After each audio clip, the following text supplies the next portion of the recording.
Hello दोस्तों, नमस्कार। मेरा नाम है संदीप और आप सभी का वेलकम है नथिंग इम्पॉसिबल के यूट्यूब चैनल पर। आशा करता हूं और उम्मीद करता हूं कि आप सभी बहुत ही अच्छे होंगे और आप सभी की प्रिपरेशन भी बहुत ही अच्छे तरीके से चल रही होगी। तो फ्रेंड्स, आज की इस वीडियो में हम लोग यूजीसी नेट फर्स्ट पेपर में एग्ज़ाम 2022 और 23 के पॉइंट ऑफ व्यू से 8 जुलाई 2018 से लेकर 25 जून 2019 तक के जो महत्वपूर्ण क्वेश्चन हैं वो भी उच्च शिक्षा प्रणाली के, उनको यहाँ पर हम कवर करने वाले हैं। जैसा कि आपने बोला था कि सर हायर एजुकेशन यानी उच्च शिक्षा प्रणाली के भी जो महत्वपूर्ण प्रश्न है वो भी एक्सप्लेनेशन के साथ आप प्रोवाइड करें। तो आज से जो है मैं आपको उच्च शिक्षा प्रणाली के जो क्वेश्चन है प्रीवियस ईयर के विथ एक्सप्लेनेशन के साथ वो आपको प्रोवाइड करूँगा। और यहाँ पर भी 4 पार्ट में आपको वीडियो मिलेगा और यहाँ पर भी हम 105 यानी 105 इंपॉर्टेंट क्वेश्चन विथ एक्सप्लेनेशन के साथ जो है कवर करने वाले हैं। तो आप इस सीरीज को पूरा फॉलो करिएगा, यहाँ से आपको अपने एग्जाम में काफ़ी ज़्यादा हेल्प मिलने वाला है। क्योंकि मैं क्वेश्चन को एमसीक्यू की तरह नहीं कराता, यहाँ पर मैं क्वेश्चन को एक्सप्लेन करके समझाने का भी प्रयास करता हूँ कि एक्चुअल में क्वेश्चन में क्या पूछा जा रहा है। क्योंकि देखिए ये महत्वपूर्ण हो जाता है, जब आप क्वेश्चन को समझ जाते हैं, उसकी प्रकृति को, क्वेश्चन में क्या पूछा जा रहा है, तो आप सही सही आंसर कर पाते हैं। यूजीसी नेट पेपर 1 में क्या होता है हिंदी मीडियम वाले छात्रों के साथ कि उनको तो क्वेश्चन पहले समझ में नहीं आता है, जिसके कारण से वो क्वेश्चन को गलत कर देते हैं। अगर उनको क्वेश्चन समझ में आ जाता, उनको आंसर पता है लेकिन क्वेश्चन नहीं समझ में आता, क्वेश्चन जब समझ में आ जाएगा तो वो आंसर बहुत इजीली कर लेंगे। तो यहाँ पर आपको क्वेश्चन को समझते हुए उसके आंसर को जो है देने का प्रयास करना है। अगर आप चाहो तो इसे प्रैक्टिस सेट की तरह भी अटेम्प्ट कर सकते हो। वैसे मैं इस क्वेश्चन का जितने भी क्वेश्चन को मैं कराऊंगा उसका आंसर भी बताऊंगा और उसे एक्सप्लेन करके समझाने का प्रयास करूंगा। तो मैं उम्मीद करता हूँ कि वीडियो को स्टार्टिंग से लेकर एंड तक आप सभी देखेंगे, ताकि क्वेश्चन से रिलेटेड कोई भी डाउट आपको होता है तो वो आपका क्लियर हो जाए। और कोई डाउट रह भी जाता है तो आप कमेंट बॉक्स में मुझे मेंशन करके बता सकते हैं। तो चलिए फ्रेंड, वीडियो को स्टार्ट करते हैं। अब देखिए यहाँ पर क्वेश्चन नंबर 1 में क्या पूछा जा रहा है। यहाँ पर आपसे यही पूछा जा रहा है कि विश्व में भारत की विशालतम उच्च शिक्षा प्रणाली किन देशों के बाद आती है। तो यहाँ पर कुछ देशों के नाम दिए गए हैं, जैसे सबसे पहले संयुक्त राज्य अमेरिका, ऑस्ट्रेलिया, चीन, यूनाइटेड किंगडम यानी कि यूके। तो सिंपली आपको ये बताने का प्रयास करना है कि विश्व स्तर पे जो है भारत की जो विशालतम उच्च शिक्षा प्रणाली है वो किन देशों के बाद आती है। तो यहाँ पर 4 देशों के नाम दिए गए हैं और नीचे दिए गए इन चारों विकल्पों में से ही आपको अपना राइट आंसर कमेंट बॉक्स में बताने का प्रयास करना है। देखिए आप इसे प्रैक्टिस सेट की तरह अटेम्प्ट करेंगे तो इससे आपको काफ़ी ज़्यादा फ़ायदा मिलने वाला है। मैं आंसर भी बताऊँगा, एक्सप्लेन करके बताऊँगा, जैसे कि मैंने आपको स्टार्टिंग में भी बताया था। तो देखिए यहाँ पर इस क्वेश्चन का जो आपका राइट आंसर हो जाएगा वो है आपका ऑप्शन नंबर डी। क्या हो जाएगा यहाँ पर राइट आंसर हो जाएगा, केवल पहला और तीसरा जो है यहाँ पर राइट आंसर हो जाएगा। तो आपको हमेशा याद रखना है कि विश्व में भारत की जो विशालतम उच्च शिक्षा प्रणाली है वो संयुक्त राज्य अमेरिका और चीन के बाद आता है। ये आपको हमेशा याद रखना है। तो आई होप कि आप सभी ने इस क्वेश्चन का राइट आंसर कमेंट बॉक्स में बताया। अगर आप बात कर लीजिए विश्व स्तर पे तो पहले स्थान पे अमेरिका हो गया, दूसरे स्थान पे चीन और तीसरे नंबर पे भारत आता है। उच्च शिक्षा प्रणाली के तंत्र के मामले में, क्वालिटी के मामले में नहीं बोला, तंत्र यानी कि किसका उच्च शिक्षा प्रणाली का तंत्र बड़ा है, संयुक्त राज्य अमेरिका, चीन, उसके बाद तीसरे नंबर पे भारत का। एक और इम्पोर्टेंट पॉइंट्स यहाँ पर आपको याद रखना है कि जनगणना 2011 के अनुसार जो है भारत की 8.17% आबादी जो है या जनसंख्या जो है वो ग्रेजुएट है, यानी कि वो स्नातक है। अब मैं इसे अगर टोटल पॉपुलेशन यानी कि उस समय जो आपकी पॉपुलेशन थे उसके अंतर्गत अगर मैं निकालूं तो 68 मिलियन जो है पॉपुलेशन जो है यहाँ पर स्नातक जो है उपाधि प्राप्त कर चुकी है। अगर इसको मैं करोड़ में कन्वर्ट करूँ तो ये आपका लमसम 7 करोड़ के आसपास जो है चला जाएगा, 6 करोड़ 80 लाख इस तरीके से। तो इतने लोग जो हैं यहाँ पर स्नातक कर चुके हैं 2011 की जनगणना के अनुसार। वर्तमान में अभी कोई जनगणना नहीं हुई है तो उसी डेटा के अनुसार हमें, लेकिन ये डेटा आपका काफ़ी ज़्यादा बढ़ चुका होगा वर्तमान समय में, क्योंकि पॉपुलेशन भी काफ़ी ज़्यादा इंक्रीज हुई है और स्नातक परा स्नातक करने वाले छात्रों की संख्या भी बहुत ज़्यादा बढ़ी है। और इसके साथ ही साथ पढ़े लिखे बेरोजगारों की भी संख्या हमारे देश में बढ़ी है, ये आप सभी को पता है।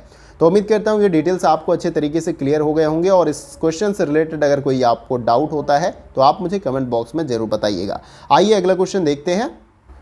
अगला क्वेश्चन हमारा है क्वेश्चन नंबर 2। ये भी काफ़ी इंपॉर्टेंट क्वेश्चन है तो इसे हम देखते हैं। देखिए यहाँ पर अगर आप चाहें तो वीडियो को पॉज करके इत्मीनान से काफ़ी ज़्यादा समय ले सकते हैं और क्वेश्चन का आंसर आप कमेंट बॉक्स में बता सकते हैं। क्योंकि आप परीक्षा हाल में बैठे नहीं हैं तो यहाँ पर कोई काउंटडाउन टाइम का नहीं चल रहा है, तो आप यहाँ पर पर्याप्त समय लेके क्वेश्चन को सही करने का प्रयास करिए। बाकी एग्जाम हॉल में अगर आप बैठोगे तो वहाँ पर तो काउंटडाउन जो आपका समय है वो चलता रहता है, कम होता रहता है, लेकिन आप जब प्रैक्टिस किए रहते हैं बहुत ज़्यादा तो वो समय आप कम कर सकते हैं परीक्षा हाल में। अब देखिए इसमें पूछा जा रहा है कि प्रधानमंत्री शोध फेलोशिप निम्नलिखित में से किसमें पीएचडी कार्यक्रम करने वाले छात्रों के लिए है। तो देखिए प्रधानमंत्री शोध फेलोशिप को स्टार्ट किया गया था, अभी मैं इसके बारे में बताऊंगा 2018 और 19 के बजट में। और ये पूछा जा रहा है बेसिकली कि ये किस में पीएचडी अगर आप करते हैं तो ये फेलोशिप आप ले सकते हैं। वैसे तो पीएचडी आप अलग अलग सब्जेक्टों से कर सकते हैं, अलग अलग स्ट्रीम्स हैं, साइंस है, टेक्नोलॉजी है, आर्ट्स के सब्जेक्ट है, लेकिन यहाँ पे कुछ चुनिंदा जो है कैटेगरी के अंतर्गत जो है आप पीएचडी अगर करते हैं तो प्रधानमंत्री शोध फेलोशिप आपको मिल सकती है। अब देखिए 4 विकल्प यहाँ पर आपको दिए गए हैं और इन चारों में से ही आपको अपना राइट आंसर कमेंट बॉक्स में बताना है कि ऑप्शन ए सही है, बी सही है, सी सही है या डी सही है। तो देखिए इस क्वेश्चन का जो हमारा राइट आंसर हो जाएगा वो है आपका ऑप्शन नंबर डी, यहाँ पर राइट आंसर हो जाएगा। आईआईटी और आईआईएससी, इसको मैं इंग्लिश में लिख देता हूँ, आईआईटी हो गया आपका, फिर इसके बाद से ये आईआईएससी, तो ये शॉर्ट में हो गया। इसका फुल फॉर्म भी मैं बताता हूँ। आईआईटी का फुल फॉर्म आपको पता है, इंडियन इंस्टीट्यूट ऑफ टेक्नोलॉजी, और यहाँ पर आईआईएससी का मतलब होता है इंडियन इंस्टीट्यूट ऑफ साइंस, जो है इसका फुल फॉर्म होता है। तो यहाँ पर अगर ये छात्र हैं, आईआईटी के पढ़ने वाले छात्र हो गए, इंडियन इंस्टीट्यूट ऑफ साइंस में पढ़ने वाले जो छात्र हो गए, और इसके साथ ही साथ कुछ स्पेशल कैटेगरी जैसे कि एनआईटी आपका हो गया, नेशनल इंस्टीट्यूट ऑफ टेक्नोलॉजी, तो इसमें पढ़ने वाले छात्रों को जो है ये प्रधानमंत्री शोध फेलोशिप जो है अब मिल सकती है, ये आपको याद रखना है। और इसकी शुरुआत कब की गई थी, 2018 से 19 के जो बजट को यहाँ पर पारित किया गया था उसके अंतर्गत इसका प्रावधान किया गया था। प्रधानमंत्री शोध फेलोशिप की घोषणा की गई थी 2018 और 19 के बजट में। तो उम्मीद करता हूँ ये आपको क्लियर हो गया किनको मिल सकता है, जो इंडियन इंस्टीट्यूट ऑफ टेक्नोलॉजी में पढ़ने वाले छात्र हैं, इसके साथ साथ इंडियन इंस्टीट्यूट ऑफ साइंस में पढ़ने वाले छात्र हो गए, और इसके साथ ही साथ जो है केंद्रीय विश्वविद्यालय एवं जो है जो एनआईटी के छात्र हैं, केंद्रीय विश्वविद्यालय जो है उसमें भी ये फेलोशिप मिल सकता है, और जो एनआईटी के छात्र हैं उनको भी ये फेलोशिप प्राप्त हो सकती है। तो आई होप कि ये सारा डिटेल्स आपको अच्छे तरीके से क्लियर हो गया होगा। देखिए कोई भी डाउट आपको अपने पास नहीं रखना है, कुछ समझ में नहीं आया तो आप कमेंट बॉक्स में मुझे बताइए, मैं तो अपने तरफ से बहुत ही अच्छे तरीके से प्रयास कर रहा हूँ कि आपको हर कुछ जो है जो मैं बता रहा हूँ यहाँ पर अच्छे तरीके से क्लियर हो जाए। आइए अगला क्वेश्चन देखते हैं। अब देखिए अगला क्वेश्चन हमारा यहाँ पर है क्वेश्चन नंबर 3, और यहाँ पर पूछा जा रहा है कि विपक्ष का नेता उन समितियों का एक सदस्य होता है जो चयन करती है, क्या चयन करती है, यहाँ पर आपको एक बार समझ लेना है। देखिए अब ये क्वेश्चन देख के आपको लग रहा होगा कि ये हायर एजुकेशन से रिलेट करता हुआ क्वेश्चन नहीं है, तो मैं आपको याद दिलाता हूँ कि यूनिट नंबर 10 जो कि उच्च शिक्षा प्रणाली का आपका है, तो यहाँ पर जो है उच्च शिक्षा प्रणाली से संबंधित क्वेश्चन तो आपसे पूछे जाएंगे, विश्वविद्यालय यूनिवर्सिटीज से संबंधित, लेकिन इसमें कुछ सिलेबस आपका जो नीतियाँ हैं, सुशासन है, राजनीति और प्रशासन है, इससे संबंधित भी जो है टॉपिक आपका मेंशन है। तो 1-2 क्वेश्चन आपको 5 प्रश्नों में से मान लीजिए 3 क्वेश्चन उच्च शिक्षा प्रणाली से पूछ लिए गए, 2 क्वेश्चन आपसे 2 या 3 क्वेश्चन आपसे नीति, सुशासन और राजनीति प्रशासन से भी क्वेश्चन पूछ लिए जाएंगे। तो आई होप कि आपको समझ में आ गया होगा कि ये क्वेश्चन कैसे आपका उच्च शिक्षा प्रणाली के अंतर्गत मेंशन है। अब हम क्वेश्चन को देख लेते हैं। क्वेश्चन को मैंने आपको बता दिया कि विपक्ष का नेता उन समितियों का एक सदस्य होता है जो चयन करती है, क्या केंद्रीय सूचना आयुक्त का चयन करती है, केंद्रीय सतर्कता आयुक्त का चयन करता है, और तीसरा है राष्ट्रीय मानव अधिकार आयोग का अध्यक्ष का चयन करता है, या राष्ट्रीय महिला आयोग के अध्यक्ष का चयन करता है। नीचे दिए गए कूटों में से आपको अपना सही आंसर बताने का प्रयास करना है, यानी कि ऑप्शन ए सही है, बी सही है, या सी सही है, डी सही है, इसी में से आपको अपना सही आंसर बताना है। तो समय लेकर इस क्वेश्चन का राइट आंसर बताने का प्रयास जरूर करें। अब देखिए इस क्वेश्चन का जो हमारा राइट आंसर हो जाएगा वो है आपका ऑप्शन नंबर बी। यहाँ पर क्या हो जाएगा, राइट आंसर हो जाएगा। पहला, दूसरा और तीसरा यहाँ पर राइट आंसर है आपका इस क्वेश्चन का। अब देखिए यहाँ पर इस क्वेश्चन से जुड़े जो महत्वपूर्ण डिटेल्स है उसे भी हम समझने का प्रयास करते हैं। संसद में विपक्ष के नेता का पद उस पार्टी को दिया जाता है जिसने निर्धारित चुनाव में कुल सीटों का 1/10 सीट जीता हो, तो वो विपक्ष का नेता यहाँ पर बन सकता है। ठीक है, और विपक्ष का नेता जो है यहाँ पर जो कुछ पद दिए गए हैं जैसे केंद्रीय सूचना आयुक्त का, केंद्रीय सतर्कता आयुक्त का, राष्ट्रीय मानव अधिकार आयोग के अध्यक्ष का, तो इन सदस्यों का ये जो है चयन कर सकता है, ये आपको याद रखना है। अब देखिए यहाँ पर मैं एक एक करके बता देता हूँ। जैसे कि आपका केंद्रीय सूचना आयुक्त का, तो देखिए आपको पता रहना चाहिए कि प्रधानमंत्री लोकसभा में विपक्ष का नेता और प्रधानमंत्री द्वारा मनोनीत एक कैबिनेट मंत्री आपका होता है, ठीक है, ये आपको याद रखना है।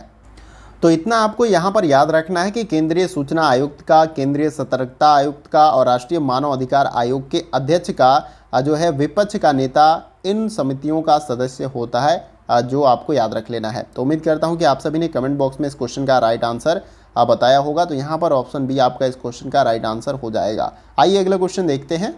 अगला क्वेश्चन हमारा है क्वेश्चन नंबर 4। देखिए यहाँ पर पूछा जा रहा है कि जेंडर बजटिंग के बारे में निम्नलिखित में से कौन सा कथन सही है। तो यहाँ पर जेंडर बजटिंग के संबंध में कुछ कथन दिए गए हैं। जैसे कि पहला है, यह एक अलग बजट है जिसमें महिलाओं की विशिष्ट आवश्यकताओं पर ध्यान दिया जाता है।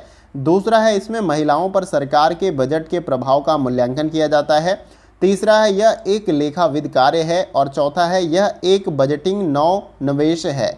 तो अब इन कथनों पर आपको विचार करना है। उसके बाद से नीचे दिए गए इन चारों विकल्पों में से आपको अपना राइट आंसर बताने का प्रयास करना है। तो सही जवाब जो है कमेंट बॉक्स में बताने का प्रयास करें। देखिए इस क्वेश्चन का जो हमारा राइट आंसर हो जाएगा वो है आपका ऑप्शन नंबर ए। यहाँ पर केवल दूसरा और चौथा आपका राइट आंसर हो जाएगा। जेंडर बजटिंग जो है, इसमें महिलाओं पर सरकार के बजट के प्रभाव का मूल्यांकन किया जाता है और यह एक और बजटिंग नवनिवेश है, यानी कि नई पहल है। तो इसको हम थोड़ा सा समझ लेते हैं। देखिए यहाँ पर जेंडर बजटीकरण का संबंध जेंडर संवेदी विधि, निर्माण योजनाओं और कार्यक्रमों, संसाधनों का आवंटन, कार्यान्वयन एवं निष्पादन, योजनाओं और कार्यक्रमों के लेखा परीक्षण और प्रभाव मूल्यांकन तथा लैंगिक असमानताओं को कम करने के लिए आगे की सुधारात्मक कार्रवाई से संबंधित है आपका जेंडर बजटिंग। ये आपको याद रखना है। देखिए यह जेंडर समानता को मुख्य धारा में लाने के लिए एक शक्तिशाली साधन है ताकि विकास के लाभ को महिलाओं तक भी उसी अनुपात में पहुंचाया जा सके जिस अनुपात में पुरुषों को पहुंचाया जाता है। और जेंडर बजट को पहली बार जो है 2005 से 2006 के भारतीय बजट में प्रस्तावित किया गया था और जेंडर बजट एक बजटिंग नवनिवेश एक तरीके से नई पहल है। तो आई होप कि ये सारा डिटेल्स आपको अच्छे तरीके से क्लियर हो गया होगा कि जेंडर बजटिंग क्या है। तो यहाँ पर ऑप्शन ए क्या हो जाएगा हमारा राइट आंसर। आइए अगला क्वेश्चन देखते हैं। अब देखिए अगला क्वेश्चन हमारा है क्वेश्चन नंबर 5। इसमें पूछा जा रहा है कि भारत में नागरिक केंद्रित प्रशासन में निम्नलिखित में से कौन सी बाधाएं हैं। तो नागरिक केंद्रित प्रशासन में जो है कौन सी बाधाएं हैं, कुछ बाधाओं के बारे में यहाँ पर दिया गया है। जैसे पहला, सरकारी नौकरशाहों की सख्त और अनमय अभिवृत्ति। दूसरा है, कानूनों और नियमों का अप्रभावी कार्यान्वयन। और तीसरा है, नागरिकों के अधिकारों और कर्तव्यों के बारे में जागरूकता। और चौथा है, युवाओं के लिए नौकरी के अवसरों का अभाव। तो यहाँ पर भारत में नागरिक केंद्रित प्रशासन जो है, यानी कि एक तरीके से हमारे यहाँ लोकतंत्र की व्यवस्था है। तो इस भारत में जो है नागरिक केंद्रित प्रशासन के अंतर्गत कौन कौन सी बाधाएं, यहाँ पर कुछ बाधाओं के बारे में मेंशन किया गया है। उसे आपको नीचे दिए गए इन चारों विकल्पों में से क्या करना है, कमेंट बॉक्स में बताने का प्रयास करना। तो इस क्वेश्चन का सही जवाब जो है बताने का प्रयास करें।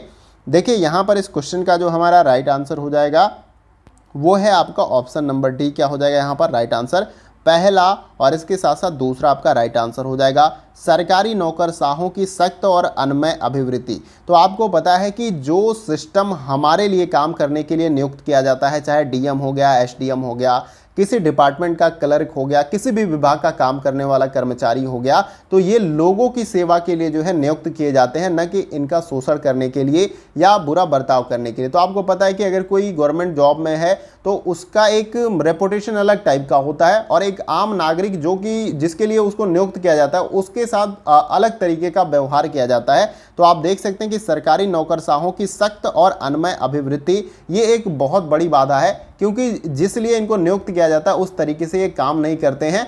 तो ये आई होप कि आप सभी ने फेस किया होगा ऐसा। आप कॉलेज में पढ़ते होंगे तो अगर आपको कोई काम कराना होता है या लाइब्रेरी में जाना होता है, मतलब कोई भी काम, तो वहाँ पर आप देखेंगे जो एम्प्लॉय होते हैं उनका आप जैसे मतलब सख्त तरीके से आपसे ट्रीट करेंगे, अच्छे तरीके से नहीं ट्रीट करेंगे क्योंकि आपके लिए नियुक्त हैं। ठीक है, तो ये तो आपको समझ में आ गया। और दूसरा है कानूनों और नियमों का अप्रभावी कार्यान्वयन, यानी कि कानून और जो नियम बने हैं इस समाज को व्यवस्थित रखने के लिए वो जो है प्रभावी रूप से यहाँ पर कार्यान्वयन उसका नहीं हो पाता है, इम्प्लीमेंट ग्राउंड लेवल पे। जैसे कि किसी का जैसे कानूनन तौर पे शोषण भी कर लिया जाता है, कोई सामान्य नागरिक है, उसने किसी भी प्रकार का गुनाह नहीं, लेकिन उसको फंसा के उसका शोषण भी इस तरीके से।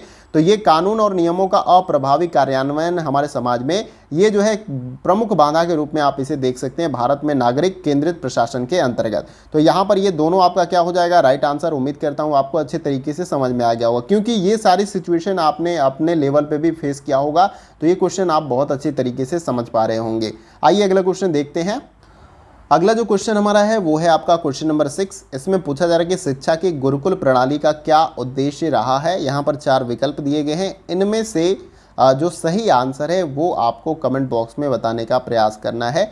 ऑप्शन ए है समानता और उत्कृष्टता को बढ़ावा देना, बी है अधिगम में तनाव को न्यून करना, सी है भावी अधिगम के लिए सशक्त बनना, और डी दिया गया स्वयं सहायता को प्रोत्साहित करना। तो इन चारों विकल्पों में से शिक्षा की गुरुकुल प्रणाली का क्या उद्देश्य रहा है। देखिए इस क्वेश्चन का जो हमारा राइट आंसर हो जाएगा वो है आपका ऑप्शन नंबर ए, समानता और उत्कृष्टता को बढ़ावा देना। ये उद्देश्य आपका हो जाएगा इन चारों विकल्पों में से शिक्षा की गुरुकुल प्रणाली का, ये आपको याद रखना है। देखिए शिक्षा में गुरुकुल प्रणाली जो है प्राचीन भारतीय शिक्षा की प्रमुख विशेषता रही है, और इस प्रणाली में सभी छात्रों को एक साथ समायोजित कर समानता और उत्कृष्टता को बढ़ावा देने का प्रयास किया जाता है। और इसके साथ ही साथ जो गुरुकुल प्रणाली है, ये आपको याद रखना है कि ये शिक्षक केंद्रित पद्धति होती है। यहाँ पर जो गुरुजन होते हैं वो लेक्चर देते हैं, जो भी ज्ञान है वो देते हैं, और जो बच्चे या जो छात्र होते हैं उनको याद करते हैं या कंठस्थ करने का या उसे समझने का प्रयास करते हैं। यहाँ पर छात्र क्या होता है, निष्क्रिय होता है, और सक्रिय भूमिका में जो होता है आपका शिक्षक होता है। ये आपको याद रख लेना है। तो यहाँ पर ये ऑप्शन ए आपका राइट आंसर है। और देखिए कुछ इंपॉर्टेंट पॉइंट्स और है जिसे आपको याद रखना है और समझ लेना है कि वर्तमान में समायोजित शिक्षा प्रणाली की अवधारणा पर आधारित भारत सरकार ने अनेक प्रयास कर रही है, और जैसे कि प्राथमिक शिक्षा व्यवस्था द्वारा सभी बच्चों को एक साथ भोजन एवं पढ़ने खेलने आदि प्रक्रियाओं द्वारा गुरुकुल प्रणाली परंपरा को चरितार्थ कर रही है, यानी उससे इम्प्लीमेंट कर रही है कि वो वाला माहौल या गुरुकुल प्रणाली का सिस्टम इसमें लाया जाए। और उत्तर प्रदेश सरकार अनेक आश्रम पद्धति विद्यालयों की स्थापना कर गुरुकुल शिक्षा प्रणाली परंपरा को आगे बढ़ाने का काम कर रही है। तो उम्मीद करता हूं कि ये क्वेश्चन का डिटेल्स आपको अच्छे तरीके से क्लियर हो गया। लेकिन एक इंपॉर्टेंट पॉइंट्स यहाँ पर आपको याद रखना है कि वर्तमान समय की जो शिक्षा पद्धति है वो स्टूडेंट सेंटर्ड मेथड है, यानी कि छात्र केंद्रित है। छात्र जिस प्रकार से सीखना चाहता है, शिक्षक को उसी प्रकार से उसे सिखाने का प्रयास करना है। तो ये भी इंपॉर्टेंट पॉइंट्स है। तो आशा करता हूँ डिटेल्स क्लियर हो गए होंगे। आइए अगला क्वेश्चन देखते हैं।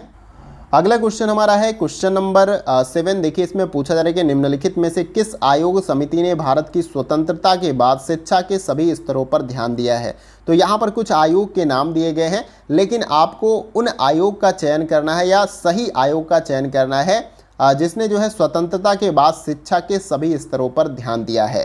देखिए सबसे पहला है राधा कृष्ण आयोग है, बी है मुदालियर आयोग है, सी कोठारी आयोग है, और डी है आचार्य राममूर्ति समिति है। इन चारों में से जो राइट आंसर है उसका जवाब आपको कमेंट बॉक्स में देने का प्रयास करना है। देखिए इस क्वेश्चन का जो हमारा राइट आंसर हो जाएगा वो है आपका ऑप्शन नंबर सी। यहाँ पर कोठारी आयोग जो है यहाँ पर राइट आंसर हो जाएगा। भारत की स्वतंत्रता के बाद शिक्षा के सभी स्तरों पर किस आयोग ने ध्यान दिया है, तो वो कोठारी आयोग ने दिया है, ये याद रखना है। देखिए वर्ष 1964 में भारत की केंद्रीय सरकार द्वारा जो है डॉक्टर दौलत सिंह कोठारी की अध्यक्षता में शिक्षा प्रणाली को नया आकार एवं दिशा देने के उद्देश्य से एक आयोग का गठन किया गया, जिसका नाम यहाँ पर कोठारी आयोग है, जिसको आप यहाँ पर क्लियरली समझ पा रहे होंगे।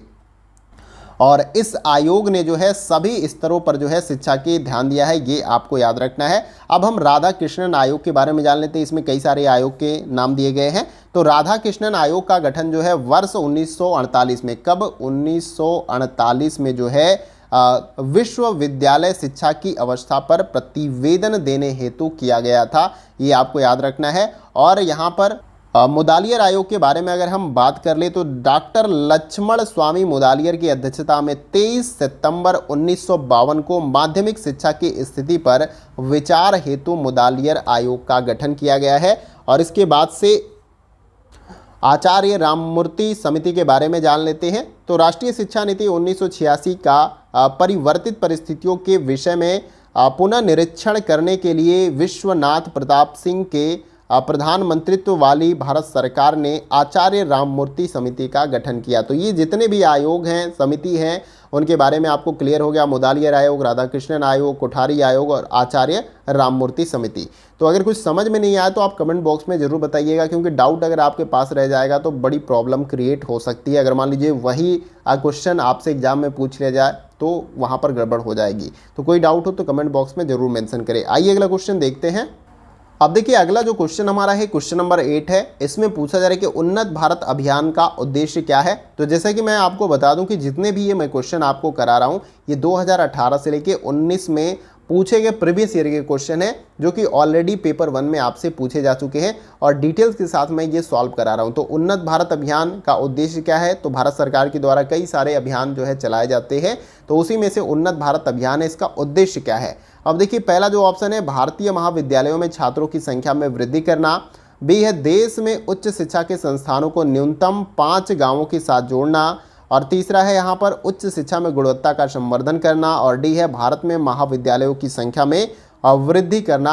अब इन चारों विकल्पों में से आपको राइट आंसर बताने का प्रयास करना है। देखिए इस क्वेश्चन का जो हमारा राइट आंसर हो जाएगा वो है आपका ऑप्शन नंबर बी। यहाँ पर राइट आंसर हो जाएगा उन्नत भारत अभियान का उद्देश्य जो है देश में उच्च शिक्षा के संस्थानों को न्यूनतम 5 गांवों के साथ जोड़ना है, ये आपको याद रखना है। अब इसके बारे में थोड़ा सा डिटेल में समझते हैं। देखिए उन्नत भारत अभियान मानव संसाधन विकास मंत्रालय, जो कि वर्तमान में शिक्षा मंत्रालय के नाम से जाना जाता है, का प्रमुख कार्यक्रम है, जिसका उद्देश्य कम से कम 5 गांवों को प्रत्येक उच्च शिक्षा संस्थानों के साथ जो है जोड़ने का प्रयास करना है। और यह ग्रामीण क्षेत्रों में विकास के मुद्दे की पहचान करने एवं उनके लिए स्थायी समाधान खोजने हेतु उच्च शैक्षणिक संस्थानों एवं छात्रों को संलग्न करने पर केंद्रित है।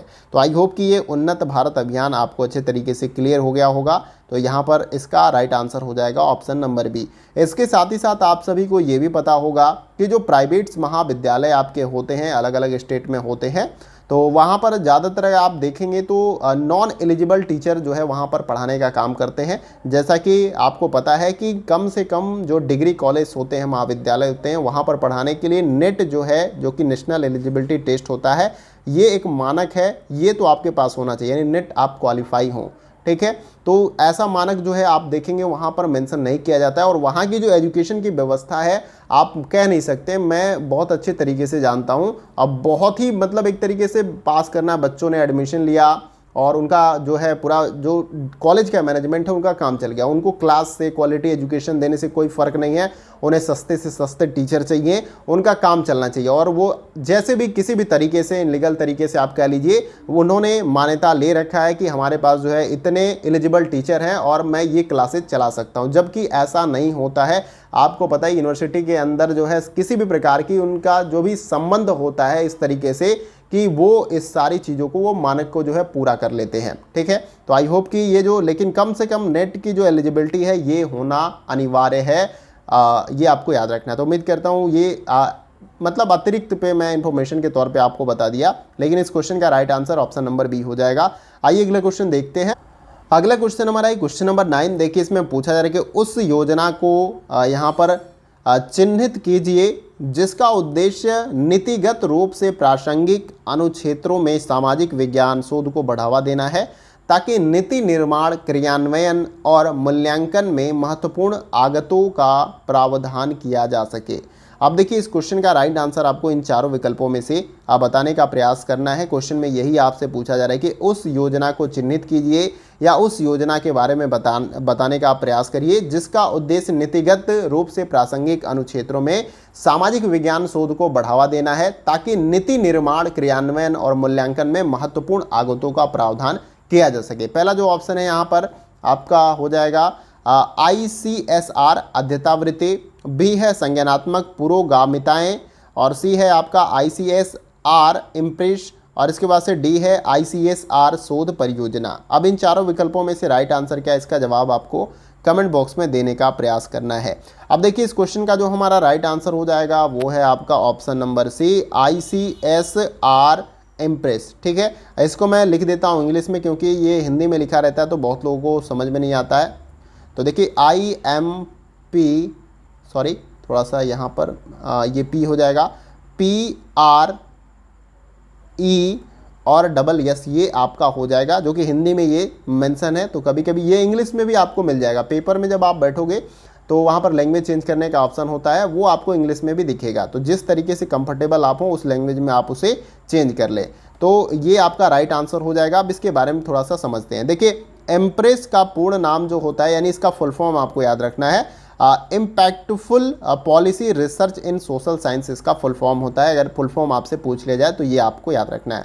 और इसका उद्देश्य नीतिगत रूप से प्रासंगिक अनुक्षेत्रों में सामाजिक विज्ञान शोध को बढ़ावा देना, यानी सामाजिक विज्ञान से संबंधित जो रिसर्च हैं, शोध हैं, उसको बढ़ावा देना जो है इस इम्पैक्टफुल पॉलिसी रिसर्च इन सोशल साइंस का उद्देश्य है। ये आपको याद रखना है। और इस योजना के तहत 2 वर्षों हेतु 1500 अनुसंधान परियोजना का प्रावधान है, यानी 2 वर्षों के अंदर जो है 1500 अनुसंधान परियोजनाओं का प्रावधान किया गया है। और Indian council of social science and research इस परियोजना की कार्यान्वयन एजेंसी है, यानी कि इस अनुसंधान परियोजना को कौन जो है कराता है, या कौन एजेंसी जो है इसको कंट्रोल करती है। तो Indian council of social science and research इस परियोजना के कार्यान्वयन के लिए काम करती है, यानी कि इसे क्रियान्वित करने के लिए ग्राउंड लेवल पे। ठीक है, तो आई होप कि ये भी आपको क्लियर हो गया। देखिए, क्वेश्चन कई सारे यहाँ पर बन सकते हैं जो डिटेल्स मैं आपको बता रहा हूँ। तो उम्मीद करता हूँ कि इस क्वेश्चन का राइट आंसर आप सभी ने बताया होगा। आइए अगला क्वेश्चन देखते हैं। अगला क्वेश्चन हमारा है क्वेश्चन नंबर 10। देखिए, यहाँ पर पूछा जा रहा है कि स्वयं क्या है। तो स्वयं के बारे में मैंने काफ़ी कुछ आपको बता रखा है। जब ICT वाला आपको यूनिट में पढ़ा रहा था, इन्फॉर्मेशन एंड कम्युनिकेशन टेक्नोलॉजी, तो उसमें स्वयं के बारे में मैंने काफ़ी कुछ आपको बताया था। अब देखिए, पहला जो ऑप्शन है गैर सरकारी संगठन है, बी है शिक्षा के सिद्धांतों की प्राप्ति के लिए डिजिटल कार्यक्रम है, और सी है ऑनलाइन प्लेटफॉर्म है, और डी है आपका वेबसाइट का नाम है। तो सही आंसर आई होप कि आप कमेंट बॉक्स में ईजिली बता देंगे। देखिए, इस क्वेश्चन का जो हमारा राइट आंसर हो जाएगा वो है आपका option number C, online platform ये है। तो शिक्षा का ये एक प्रकार का ऑनलाइन प्लेटफॉर्म है स्वयं, ये आपको याद रखना है। तो यहाँ पर विभिन्न प्रकार के कोर्सेज आपको मिल जाएंगे, और उन कोर्सेज में इनरोल होके आप उन्हें कंप्लीट कर सकते हैं, और उसका प्रूफ जो है सर्टिफिकेट के रूप में ले सकते हैं। कुछ जो है चार्ज लगता है, बहुत ज़्यादा नहीं लगता है, ये पूरी तरीके से निःशुल्क है। अब इसको स्टार्ट किस लिए किया गया ये भी आपको याद रखना है। तो देखिए, इसके बारे में पहले आप थोड़ा सा जो डिटेल्स है उसे आप समझ लीजिए कि स्वयं पोर्टल जो है भारत सरकार के मानव संसाधन विकास मंत्रालय, जो कि वर्तमान में शिक्षा मंत्रालय है, और अखिल भारतीय तकनीकी शिक्षा परिषद द्वारा माइक्रोसॉफ्ट की मदद से, जो बिल गेट्स जिसको सीईओ हैं, ये आप सभी को पता है, माइक्रोसॉफ्ट काफ़ी ज़्यादा जो है विश्व विख्यात कंपनी है, जो कि ऑपरेटिंग सिस्टम सॉफ्टवेयर से रिलेटेड जो है प्रोडक्ट्स बनाती है। तो माइक्रोसॉफ्ट की मदद से तैयार किया गया, और यह एक एजुकेशनल प्लेटफॉर्म है, ये आपको याद रखना है। और इसके 3 आधारभूत सिद्धांत है। एक तो पहुंच है आपका, दूसरा निष्पक्षता है, और तीसरा है गुणवत्ता, यानी कि उन क्षेत्रों तक पहुंच जो है शिक्षा की बढ़ानी है जहां पर किसी प्रकार के विद्यालय, कॉलेज, यूनिवर्सिटीज नहीं है, वहाँ के लोगों को भी एजुकेट करना है निष्पक्षता के साथ, यानी किसी भी प्रकार का यहाँ पर भेदभाव नहीं है, सबको समान रूप से शिक्षा देने का प्रयास किया जा रहा है। और गुणवत्तापूर्ण यानी कि क्वालिटी, ऐसा नहीं कि ऐसे कुछ भी काम चलाऊं काम हो जाए, यहाँ पर क्वालिटी की भी बात की जाती है। अगर आप चाहो तो स्वयं के पोर्टल पर जाकर कोई भी कोर्स में इनरोल होकर आप क्वालिटी चेक कर सकते हो कि किस प्रकार की क्वालिटी एजुकेशन में वहाँ पर मिलती है। बहुत ईजी है, आप इजीली स्वयं के पोर्टल पर जाकर ये कार्य कर सकते हैं। इसका एप्लीकेशन भी आपको मिल जाएगा। तो उम्मीद करता हूँ सारा डिटेल्स आपको क्लियर हो गया होगा। आइए अगला क्वेश्चन देखते हैं। अगला क्वेश्चन हमारा है क्वेश्चन नंबर 11। देखिए, इसमें पूछा जा रहा है कि निम्नलिखित में से क्या उच्चतर शिक्षा में अपारंपरिक अधिगम कार्यक्रम है। अपारंपरिक का मतलब कि जो पारंपरिक सिस्टम एजुकेशन में या शिक्षण कार्य में होता है पठन पाठन में, वो नहीं है। पहला है स्वयं है आपका, बी है आमने सामने शिक्षण अधिगम है, सी है ट्यूटोरियल कक्षा है, डी है आपका सेमिनार। तो देखिए, यहाँ पर इस क्वेश्चन का एक्चुअल में जो आपका राइट आंसर हो जाएगा वो है आपका ऑप्शन नंबर ए। तो कमेंट बॉक्स में आपने ऑप्शन नंबर, ये क्वेश्चन थोड़ा सा इजी है जिसको आप जरूर यहाँ पर कमेंट बॉक्स में राइटली आंसर बता दिए होंगे। तो स्वयं है, स्वयं जो है अपारंपरिक अधिगम कार्यक्रम है, ये आपको याद रखना है। देखिए, स्वयं उच्च शिक्षा में अपारंपरिक अधिगम कार्यक्रम है, और स्वयं भारत सरकार द्वारा प्रारंभ किया गया एक शैक्षणिक प्लेटफॉर्म है, जिसे शिक्षा नीति के 3 आधारभूत सिद्धांतों के अंतर्गत जो है क्रियान्वयन किया जाता है। इसका एक तो पहुंच, जैसे कि मैंने अभी स्टार्टिंग में, इससे पहले जस्ट ऐसा ही क्वेश्चन था, स्वयं के बारे में मैंने आपको कराया था, ये क्वेश्चन थोड़ा सा मॉडिफाई करके पूछ लिया गया। तो देखिए कॉन्सेप्ट अगर आपका अच्छे तरीके से बिल्ड है, क्वेश्चन कैसे भी घुमा कर पूछे आप क्वेश्चन की वॉट लगा सकते हैं, यानी मतलब क्वेश्चन को क्लियर कर सकते हैं। थोड़ा सा ये आपका जो शब्द है मैंने अलग तरीके का इस्तेमाल कर लिया, लेकिन आपको क्वेश्चन आप जो है बहुत ईजिली बना सकते हैं, ये आपको याद रखना है। अब देखिए यहाँ पर मैंने आपको बताया, एक तो पहुँच है, यानी कि ईजिली हर व्यक्ति तक जो है एजुकेशन पहुँच सके, इसलिए इस प्लेटफॉर्म को बनाया गया है। और बिना भेदभाव के एजुकेशन मिले, ये भी मैंने आपको ऊपर बताया। और क्वालिटी हो, तो क्वालिटी के लिए मैंने बोला कि आप स्वयं के पोर्टल पर जा सकते हैं और किसी कोर्स में इनरोल होके आप वहाँ पर क्वालिटी भी चेक कर सकते हैं। क्वालिटी होती है, मैंने थोड़ा बहुत चेक किया है, ठीक है, तो आप वो कर सकते हैं। कोई भी कोर्स में आप ग्रेजुएशन कर सकते हैं, स्नातक की उपाधि ले सकते हैं, परास्नातक, तो किसी भी कोर्स में काफ़ी वहाँ पर ईजिली आप जो है ये सारा काम कर सकते हैं। तो उम्मीद करता हूँ ये सारा डिटेल्स आपको क्लियर हो गया। और स्वयं के बारे में मैंने पहले भी काफ़ी कुछ आपको बता रखा है, अगर नहीं भी पता होगा तो आप मुझे बताइएगा, मैं दोबारा से इसको क्लियर करा दूंगा। स्पेशली स्वयं के टॉपिक को ही मैं आपको पढ़ा दूंगा अगर आप बोलोगे तो। चलिए यहाँ पर अगला क्वेश्चन देखते हैं। अगला क्वेश्चन हमारा है क्वेश्चन नंबर 12। देखिए यहाँ पर पूछा जा रहा है कि विश्वविद्यालय के नित्य प्रतिदिन प्रशासन के लिए निम्नलिखित में से कौन सा निकाय उत्तरदायी होता है। तो विश्वविद्यालय के नित्य प्रतिदिन प्रशासन के लिए, जो विश्वविद्यालय के अंदर नित्य प्रतिदिन जो है प्रशासनिक कार्य होते हैं, उस निकाय के लिए कौन उत्तरदायी होता है। सीनेट होता है, सिंडिकेट होता है, अधिशासी परिषद, सी है आपका विद्यार्थी परिषद, डी है आपका अकादमिक परिषद। तो इसका राइट आंसर आपको कमेंट बॉक्स में बताने का प्रयास करना है। अब देखिए यहाँ पर जो आपका राइट आंसर हो जाएगा वो है आपका ऑप्शन नंबर बी। यहाँ पर सिंडिकेट यानी कि अधिशासी परिषद जो है विश्वविद्यालय के नित्य प्रतिदिन प्रशासन के लिए जो है यहाँ पर उत्तरदायी होता है, ये आपको याद रखना है। अब देखिए यहाँ पर कुछ इंपॉर्टेंट पॉइंट्स है जिसे आपको याद रखना है। सामान्यतः जो है 6 पदेन एवं 14 नियमित सदस्य होते हैं इसके अंदर। किसके अंदर? सिंडिकेट या अधिशासी परिषद के अंतर्गत जो है यहाँ पर 6 पदेन एवं 14 नियमित, यानी इनको मनोनीत एक तरीके से पद दिया जाता है, और 14 नियमित सदस्य होते हैं इसके अंतर्गत। और सीनेट किसी विश्वविद्यालय की सर्वोच्च प्राधिकारी शक्ति होती है जिसे सिंडिकेट एवं अकादमिक परिषद का पुनः निरीक्षण करने की शक्ति भी प्राप्त होती है। तो उम्मीद करता हूँ ये भी आपको अच्छे तरीके से क्लियर हो गया। देखिए ऐसा कुछ भी नहीं है जो मैं आपको नहीं बता रहा हूँ, क्वेश्चन से रिलेटेड जो भी पॉइंट्स हो सकते हैं उनको मैं आपको क्लियर करके आगे ले चल रहा हूं। तो यहाँ पर इस क्वेश्चन का राइट आंसर हमारा ऑप्शन नंबर बी हो जाएगा। आइए अगला क्वेश्चन देखते हैं। अगला क्वेश्चन हमारा है क्वेश्चन नंबर 13। देखिए यहाँ पर पूछा जा रहा है निम्नलिखित में से किन कथनों से विश्वविद्यालय अनुदान आयोग के मुख्य प्रकारों का निरूपण होता है। यहाँ पर कुछ विकल्प आपको दिए गए हैं। क्वेश्चन में बेसिकली आपसे पूछा जा रहा है कि इन सभी विकल्पों में से किन कथनों में से विश्वविद्यालय अनुदान आयोग के मुख्य प्रकारों का निरूपण होता है। पहला है संस्थानों की मान्यता से, और यहाँ पर दूसरा है गुणवत्ता और मानकों का अनुरक्षण, और इसके बाद से तीसरा है कुलपति की नियुक्ति, और चौथा है संस्थानों को अनुदान दिया जाना, और पांचवा है राज्यों सरकारों को शैक्षिक विकास के लिए उत्तरदायी ठहराया जाना। तो यहाँ पर बेसिकली विश्वविद्यालय अनुदान आयोग के बारे में या उसके काम के बारे में पूछा जा रहा है, यूजीसी यूनिवर्सिटी ग्रांट कमीशन के बारे में। तो नीचे दिए गए इन विकल्पों में से आपको सही आंसर कमेंट बॉक्स में बताने का प्रयास करना है कि ऑप्शन ए, बी, सी या डी सही है। क्या जवाब है? इसका जवाब आपको कमेंट बॉक्स में देना है। देखिए इस क्वेश्चन का जो हमारा राइट आंसर हो जाएगा वो है आपका ऑप्शन नंबर सी। यहाँ पर राइट आंसर हो जाएगा पहला, और इसके साथ ही साथ दूसरा, और यहाँ पर आपका चौथा राइट आंसर हो जाएगा। संस्थानों को मान्यता देना, ये काम जो है विश्वविद्यालय अनुदान आयोग का है, ठीक है। इसके साथ साथ गुणवत्ता और मानकों का अनुरक्षण करना कि क्वालिटी एजुकेशन जो हो और कुछ स्टैंडर्ड्स जो है कि फॉलो करना है जो कॉलेज होते हैं या महाविद्यालय तो उनको, ठीक है।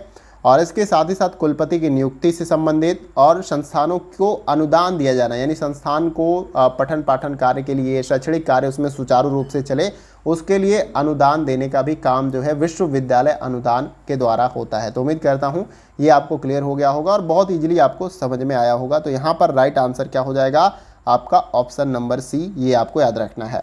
अब विश्वविद्यालय अनुदान के बारे में बात हो गई तो इसके बारे में कुछ और इंपॉर्टेंट पॉइंट्स है जिसे मैं आपको बता देता हूं और आपको याद रख लेना है। देखिए विश्वविद्यालय शिक्षा आयोग 1948 और 49 द्वारा की गई सिफारिश के आधार पर विश्वविद्यालय अनुदान आयोग की स्थापना जो है वर्ष 1956 में भारतीय संसद द्वारा पारित विधेयक के द्वारा की गई थी। कब की गई थी, याद रखना है 1956 में। कैसे की गई थी विश्वविद्यालय अनुदान आयोग की स्थापना जो है वर्ष 1956 में भारतीय संसद द्वारा पारित विधेयक के द्वारा जो है इसकी स्थापना की गई थी, ये आपको याद रखना है। और काम के बारे में मैंने आपको बता दिया, यहाँ पर 4 कार्य हैं इसके, और भी कई सारे कार्य हैं जिसमें आपका ये मेंशन है, आपका विश्वविद्यालय की गुणवत्ता और मानकों का अनुरक्षण करना है और नवीन संस्थाओं को मान्यता देने का काम करना है, जो कि इसमें मेंशन है। इसके साथ ही साथ जो है नवीन विश्वविद्यालयों की स्थापना तथा पुराने विश्वविद्यालयों के संबंध में अपना मत व्यक्त करना है, ये भी, यानी नए जो विश्वविद्यालय हैं उसके निर्माण में भी काम करना है। और विश्वविद्यालय तथा संबंधित महाविद्यालयों के विकास के लिए अनुदान देना है, यानी मदद करना है, ठीक है। और उच्च शिक्षा के संबंध में केंद्र सरकार को परामर्श देना भी है कि क्या कुछ उच्च शिक्षा में बेहतर हो सकता है, ये भी काम जो है विश्वविद्यालय अनुदान आयोग का है। तो उम्मीद करता हूँ ये सारे डिटेल्स आपको अच्छे तरीके से क्लियर हो गया। एक तरीके से कह लीजिए उच्च शिक्षा में यूजीसी जो है एक सर्वे शर्वा का काम करती है, सारा कुछ मान्यता देना, क्वालिटी मेंटेन करना, कुलपति की नियुक्ति करना और जो मानक है स्टैंडर्ड उसको फॉलो कराना, नई यूनिवर्सिटी को बनाना, महाविद्यालयों को अनुदान देना, ये सारा कुछ काम करती है। तो उम्मीद करता हूँ ये सारा कुछ क्लियर हो गया होगा। आइए अगला क्वेश्चन देखते हैं। अगला क्वेश्चन हमारा है क्वेश्चन नंबर 14। देखिए यहाँ पर पूछा जा रहा है कि विश्वविद्यालय अनुदान आयोग की फैकल्टी रिचार्ज स्कीम का मुख्य उद्देश्य था। क्या है भाई, यहाँ पर उद्देश्य आपसे पूछा जा रहा है कि विश्वविद्यालय अनुदान आयोग की फैकल्टी रिचार्ज स्कीम का मुख्य उद्देश्य क्या है। पहला है उच्चतर शिक्षण संस्थानों में शिक्षक वृंद की कमी की समस्या का निराकरण करना। बी है शिक्षकों के शिक्षण कौशल का स्तरोन्नयन करना। और सी है महाविद्यालयों और विश्वविद्यालयों में शिक्षा क्रविंद्र के लिए शोध अवसंरचना का स्तरोन्नयन करना। और डी है आपका शिक्षा जगत उद्योग के मध्य संपर्क को सुदृढ़ करना। अब यहाँ पर इस क्वेश्चन का राइट आंसर आपको कमेंट बॉक्स में बताने का प्रयास करना है। देखिए इस क्वेश्चन का जो हमारा राइट आंसर हो जाएगा वो है आपका ऑप्शन नंबर ए, उच्चतर शिक्षण संस्थानों में शिक्षक वृंद की कमी की समस्या का निराकरण करना। यानी कि जो उच्च शिक्षण संस्थान है वहाँ पर टीचर की जो उपलब्धता नहीं है उस समस्या का निराकरण करना जो है विश्वविद्यालय अनुदान आयोग की फैकल्टी रिचार्ज स्कीम का मुख्य उद्देश्य है, ये आपको याद रखना है। और यह एक प्रकार की योजना है जैसे कि स्कीम यहाँ पर मेंशन है, और इस योजना के तहत एसोसिएट एवं असिस्टेंट प्रोफेसर की नियुक्ति जो है किए जाने का प्रावधान भी है। तो उम्मीद करता हूँ ये सारा डिटेल्स आपको क्लियर हो गया होगा। और यूनिवर्सिटी का मैंने यहाँ पर इमेज भी लगा रखा है, कैसा लग रहा है कमेंट बॉक्स में लिखकर जरूर बताइएगा। आइए अगला क्वेश्चन देखते हैं। अगला क्वेश्चन हमारा है क्वेश्चन नंबर 15। देखिए यहाँ पर पूछा जा रहा है कि उस स्कीम का नाम बताइए जिससे भारतीय संस्था और विश्व की सर्वोत्कृष्ट संस्था के मध्य शैक्षणिक और शोधपरक सहयोग सुकर हो जाता है। यहाँ पर आपको बताना है इन चारों विकल्पों में से। अब देखिए पहला जो यहाँ पर ऑप्शन है ICSS आपका इम्प्रेस, इसके बारे में मैंने आपको बताया था क्वेश्चन में। बी है स्टाफ डेवलपमेंट स्कीम, और सी है स्पार्क, और डी है इंस्टीट्यूशनल डेवलपमेंट स्कीम। अब इन चारों विकल्पों में से आपको सही आंसर बताने का प्रयास करना है। देखिए इस क्वेश्चन का जो हमारा राइट आंसर हो जाएगा वो है आपका ऑप्शन नंबर सी, स्पार्क। अब देखिए क्वेश्चन में क्या पूछा गया था कि उस स्कीम का नाम बताइए जिससे भारतीय संस्था और विश्व की सर्वोत्कृष्ट संस्था के मध्य शैक्षणिक शोधपरक सहयोग सुकर हो जाता है। तो ये स्पार्क के द्वारा, अब इसके बारे में डिटेल में समझते हैं। देखिए स्पार्क का लक्ष्य भारतीय संस्थानों और विश्व के सर्वोत्तम संस्थानों के बीच अनुसंधान सहयोग को सुगम बनाकर भारत के उच्च शिक्षण संस्थानों में अनुसंधान परिदृश्य को बेहतर बनाना है। यानी कि भारत में जो रिसर्च की क्वालिटी है उसको बेहतर बनाने के लिए जो है एक प्रकार से यहाँ पर सहयोग के लिए जो है स्पार्क का जो है यहाँ पर अनुसंधान सहयोग है, इस तरीके से आप इसे समझ सकते हैं। और स्पार्क योजना एक प्रकार की योजना भी है, इस तरीके से भी आप इसको याद रखिए कि स्पार्क एक योजना है। और स्पार्क योजना के तहत 100 भारतीय संस्थानों और 28 चयनित देशों के सर्वोत्तम संस्थानों के बीच अकादमिक एवं अनुसंधान सहयोग जो है यहाँ पर संभव होगा। याद रखना है कुछ नंबर से यहाँ पर 100 भारतीय संस्थानों और 28 चयनित देशों के सर्वोत्तम जो संस्थान हैं, जो बेस्ट क्वालिटी जो संस्थान हैं, उनके बीच में अकादमिक और इसके साथ ही साथ अनुसंधान सहयोग को जो है संभव बनाना है स्पार्क की योजना के अंतर्गत। उम्मीद करता हूँ ये सारा डिटेल्स आपको क्लियर हो गया होगा। और इसके साथ ही साथ स्पार्क के जरिए राष्ट्रीय एवं अंतर्राष्ट्रीय प्रासंगिकता वाली समस्याओं को संयुक्त रूप से सुलझाने का भी प्रयास किया जाएगा, ये भी आपका मेंशन है। ठीक है, तो उम्मीद करता हूँ सारा डिटेल्स आपको क्लियर हो रहा होगा। क्वेश्चन से रिलेटेड मैंने बहुत सारे डिटेल्स आपको बताता हुआ चल रहा हूँ। आइए अगला क्वेश्चन देखते हैं। अगला क्वेश्चन हमारा है क्वेश्चन नंबर 16। देखिए यहाँ पर पूछा जा रहा है कि आमतौर से भारत में केंद्रीय विश्वविद्यालयों का विजिटर कौन है। यहाँ पर आपको इन चारों विकल्पों में से बताना है। पहला दिया गया है भारत का प्रधानमंत्री होता है, बी है मानव संसाधन विकास मंत्री, सी है भारत का राष्ट्रपति, डी है विश्वविद्यालय अनुदान आयोग का अध्यक्ष। आपको बताने का प्रयास करना है कि आमतौर पर भारत में केंद्रीय विश्वविद्यालयों का विजिटर कौन होता है। कमेंट बॉक्स में इसका जवाब देने का आप प्रयास करिए। देखिए इस क्वेश्चन का जो हमारा राइट आंसर हो जाएगा वो है आपका ऑप्शन नंबर सी। भारत का राष्ट्रपति जो है आमतौर पर या आमतौर से भारत में केंद्रीय विश्वविद्यालयों का विजिटर होता है। भारत का राष्ट्रपति वर्तमान में कौन है? रामनाथ कोविंद। ये आपको याद रखना है। अब देखिए इस क्वेश्चन से रिलेटेड कई सारे इंपॉर्टेंट पॉइंट्स हैं। इसमें कुछ महत्वपूर्ण पॉइंट्स हैं जिसे हमें जान लेना है। भारत में देखिए केंद्रीय विश्वविद्यालयों को विजिटर जो है राष्ट्रपति होता है और वह विश्वविद्यालय की कार्यकारी समिति यानी प्रबंधन बोर्ड तथा चयन समिति में कुछ सदस्यों को नामित भी करने का काम करता है। कौन करता है? यहाँ पर भारत का राष्ट्रपति। और इसके साथ ही साथ ये आमतौर पर केंद्रीय विश्वविद्यालय में विजिटर होते हैं। आई होप कि ये आपको क्लियर हो गया होगा। आइए अगला क्वेश्चन देखते हैं। अगला क्वेश्चन हमारा है क्वेश्चन नंबर 17। यहाँ पर पूछा जा रहा है कि भारत में उच्च शिक्षा में निम्नलिखित में से किस अनुशासन में नामांकन प्रतिशत सर्वाधिक है? ये आपको बताने का प्रयास करना है। क्या कला में, विज्ञान में, वाणिज्य में या प्रौद्योगिकी एवं इंजीनियरिंग में? भारत में उच्च शिक्षा में इन चारों विकल्पों में से किस अनुशासन में नामांकन प्रतिशत सर्वाधिक है यानी ज़्यादा है, ये पूछा जा रहा है। देखिए यहाँ पर इस क्वेश्चन का जो हमारा राइट आंसर हो जाएगा, पहले आप इसका राइट आंसर कमेंट बॉक्स में बता लें। जैसा कि मैं बताता हूँ कि वीडियो कंटिन्यूअस चलती रहती है, तो अगर आप चाहते हो इसे प्रैक्टिस सेट की तरह अटेम्प्ट करना तो आपको वीडियो को सिंपली पॉज कर लेना। वीडियो को मैंने क्वेश्चन जैसे आपको दिखा स्क्रीन पे वैसे पॉज कर लीजिए, अच्छे से पढ़ सकते हैं। विकल्प भी आपको दिखाई दे रहा है और कमेंट बॉक्स में आप जवाब दे सकते हैं। देखिए इस क्वेश्चन का जो हमारा राइट आंसर हो जाएगा वो है आपका ऑप्शन नंबर ए। यहाँ पर कला में जो है नामांकन प्रतिशत सर्वाधिक है, बाकी विज्ञान, वाणिज्यिक, प्रौद्योगिकी एवं इंजीनियरिंग में ये ज़्यादा नहीं है। अब देखिए याद रखना है आपको कि भारत में उच्च शिक्षा में कला अनुशासन में नामांकन प्रतिशत सर्वाधिक है और उच्च शिक्षा यानी कि उच्चतर माध्यमिक शिक्षा के बाद की शिक्षा का स्तर होता है जिसमें चिकित्सा, कानून, विज्ञान, प्रौद्योगिकी, अर्थशास्त्र आदि के क्षेत्र में कुशल व्यक्तियों के प्रशिक्षण के लिए समर्पित संस्थानों को उच्च शैक्षणिक संस्थानों के रूप में जाना जाता है। जैसे कि मान लीजिए कि 12th के बाद आप जो है अच्छे जो विश्वविद्यालय हैं अपने देश में, चाहे JNU हो गया, बनारस हिंदू यूनिवर्सिटी हो गया, दिल्ली यूनिवर्सिटी हो गया, बहुत सारी यूनिवर्सिटीज़ हैं, तो वहाँ पर आप सभी का दाखिला लेने का जो है सपना होता है। उसके लिए अभी CUET का जो है यहाँ पर प्रावधान बनाया गया है, कॉमन यूनिवर्सिटी एंट्रेंस टेस्ट। उसके अंतर्गत जो है इन विश्वविद्यालयों में आप एडमिशन ले सकते हैं। ठीक है, तो ये आपको याद रखना है कि उच्च शिक्षा जो है उच्चतर माध्यमिक शिक्षा के बाद जो आप 12th तक प्राप्त कर लेते हैं, उसके बाद आप अलग अलग सेक्टर के लिए काम करना चाहते हैं तो उससे संबंधित आप जो है यहाँ पर पढ़ाई का काम करते हैं, जिसमें कानून है, चिकित्सा, कानून के लिए LLB करते हैं। अगर आपको चिकित्सा या डॉक्टर बनना है तो MBBS करते हैं। विज्ञान में आप BSc कर सकते हैं और भी कई सारे सेक्टर हैं। प्रौद्योगिकी में आप इंजीनियरिंग कर सकते हैं, IIT की तैयारी, अर्थशास्त्र, इकोनॉमी से आप कर सकते हैं ग्रेजुएशन, और भी कई सारे सेक्टर आपको मिल जाएंगे। तो उम्मीद करता हूं कि आपको क्लियर हो रहा होगा। ये जितने भी संस्थान हैं ये उच्च शैक्षणिक संस्थानों के रूप में जानी जाती हैं। तो आई होप कि ये सारा डिटेल्स आपको अच्छे तरीके से क्लियर हो गया होगा। और देखिए यहाँ पर कुछ और इंपॉर्टेंट पॉइंट्स है जिसे आपको याद रखना है। उच्च शिक्षा पर मानव संसाधन विकास मंत्रालय के अखिल भारतीय सर्वेक्षण जो है 2015 और 16 के अनुसार, ये डेट याद रखना है, 2015 और 16 के अनुसार कुल 10 कार्यक्रमों में से बैचलर ऑफ आर्ट्स यानी कि BA के 98.8 लाख छात्र शामिल थे, जो कि किसी भी अनुशासन के लिए सर्वाधिक नामांकन था। और अगर BSc के बारे में बात कर ले तो इस 2015 से 16 के बीच में BSc में 42.9 लाख नामांकित छात्र थे और BCom में 38.6 लाख नामांकित छात्र हैं, यानी कि BA करने वाले बच्चों की संख्या ये ज़्यादा है 2015 और 16 के बाद से। तो उम्मीद करता हूँ ये जो है मैंने इंपॉर्टेंट पॉइंट्स बताए वो आपको क्लियर हो गए होंगे।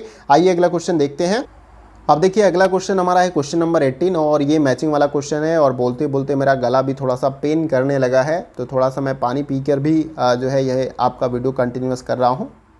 अब देखिए मैंने पानी पी लिया तो थोड़ा सा मेरा गला फ्रेश यहाँ पर हो गया। अब देखिए कॉलम A में दिया गया है विधा और कॉलम B में पाठ्यक्रमों का नाम दिया गया है, यानी कि जो विधा है अलग अलग, जैसे व्यावसायिक, अकादमिक, तकनीकी, कौशल आधारित, और इसको आपको पाठ्यक्रमों के साथ जो है मिलाने का काम करना है। तो सिंपली आपको वीडियो को पॉज करके इसे मैच कर लेना। इस टाइप के क्वेश्चन आपके एग्जाम में पूछे जाते हैं। सबसे पहले यहाँ पर देखिए व्यावसायिक दिया गया, तो व्यावसायिक विधा के अंतर्गत कौन सा पाठ्यक्रम आता है? तो ये आपका सिंपली कि तीसरे के साथ मैच हो जाएगा, औषधि विधा, जिसमें एमबीबीएस लोग करते हैं, ठीक है, और भी कई सारे मेडिकल से रिलेटेड कोर्सेज होते हैं। तो ये जो है आपका व्यावसायिक विधा के अंतर्गत आता है।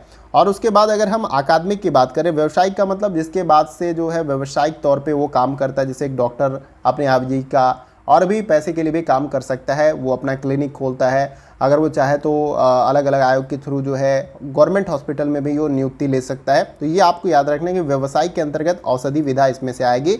और अकादमिक जो है आपका मैच कर जाएगा यहाँ पर ये चौथे के साथ। कला और वाणिज्यिक है, जैसे कि कला के अंतर्गत बीए और आप वाणिज्य के अंतर्गत बीकॉम करते हैं, तो ये अकादमिक है। एकेडमिक तौर पे जो है इन कोर्सेज को आप करते हैं, ये कोई प्रोफेशनल कोर्स नहीं, इसके बाद सीधे आपको जॉब नहीं मिलती है, ठीक है। तो इसके बाद भी आगे आपको बहुत कुछ करना पड़ता है।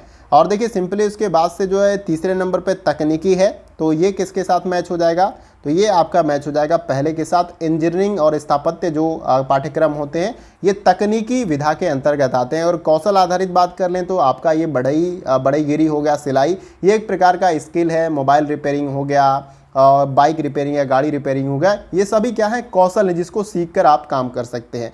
तो सिंपली आपको ऐसे ही मैच करना था और जैसे हमने मैच किया उसके अकॉर्डिंग हमारा क्या हो जाएगा, option number D right answer हो जाएगा। तो उम्मीद करता हूं कि आप सभी ने राइट आंसर कमेंट बॉक्स में बताया होगा। आइए अगला क्वेश्चन देखते हैं। अगला क्वेश्चन हमारा है क्वेश्चन नंबर 19। देखिए इसमें पूछा जा रहा है कि learning the treasure with in UNESCO report 1996 में निम्नलिखित में से कौन से अधिगम स्तंभों का उल्लेख है। तो यहाँ पर कुछ अधिगम स्तंभों का उल्लेख दिया गया, जैसे पहला है ज्ञान के लिए सीखना, दूसरा है होने के लिए सीखना, तीसरा है अधिगम के लिए सीखना, चौथा है समझ के लिए सीखना। अब इन कथन को अच्छे तरीके से आपको समझना है।